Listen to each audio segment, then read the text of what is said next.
La mort de l'oncle Daniel jeta la consternation dans la vieille maison. Tout le monde l'aimait bien, et puis Madame Claire pensait avec angoisse à l'avenir. S'il est mort dans un accident, il n'aura pas eu le temps de songer à nous. Et elle n'avait presque plus rien pour faire vivre ses 5 petits-enfants, en dehors de la pension que leur versait M. Servan. Enfin, une lettre arriva au bout de 15 jours, écrite par un ami de M. Servan, le tuteur de sa fille Jane.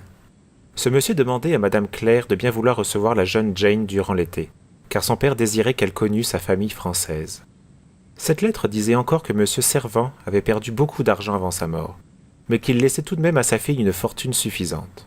« Mon Dieu, soupira Madame Claire, et la pension que votre oncle Daniel nous faisait. » Les garçons se taisaient. Ils venaient de se baigner dans le lac au lieu de faire leurs devoirs, et ils comprenaient soudain qu'ils allaient être obligés de travailler, de quitter cette vie de perpétuelle école buissonnière.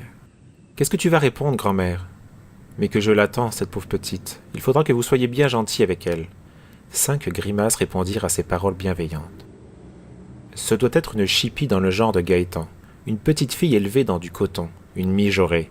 Elle va réclamer une salle de bain, et un tapis dans sa chambre. » Madame Claire n'osa pas défendre la pauvre Jane. Elle entendait encore parler M. Servan de cette fille qu'il devait gâter et choyer comme un bibelot fragile. Elle est si délicate, elle ne supporte pas le bruit, elle ne mange presque rien. Il lui faut 12 heures de sommeil, sans cela elle est de mauvaise humeur. C'est une enfant si sensible. Sans doute, elle n'aime pas qu'on la contrarie. Mais, quand on fait tout ce qu'elle veut, elle est délicieuse. Je n'ai pas encore osé l'amener en France, une traversée si longue. Pensez donc, si elle avait le mal de mer. Et c'était cette princesse qui allait débarquer dans la vieille maison de Nernier. De Nernier, un des plus vieux villages du lac. « Elle va se moquer de nous, » grogna Denis. « Elle se moquera de tout. » Et Françoise regardait le carreau réparé avec du papier huilé, et ce fauteuil dont les pieds ne tenaient plus qu'avec du fil de fer. « Et elle aura des robes de soie, elle !» gémit Nicole d'une voix lamentable. « Comme ce sera drôle de la voir tout l'été avec nous !» Mais Madame Claire intervint. « Voyons, vous l'accueillerez avec affection, j'en suis sûr. La voilà orpheline comme vous, et elle n'a ni frère ni sœur, même pas de grand-mère. Elle doit avoir tant de chagrin. » Les 5 sauvages s'étaient tus. « Et puis, continua Madame Claire, à mi-voix, elle est riche, et nous ne le sommes pas. » Les 5 jeunes visages rougirent. Denis serra les poings.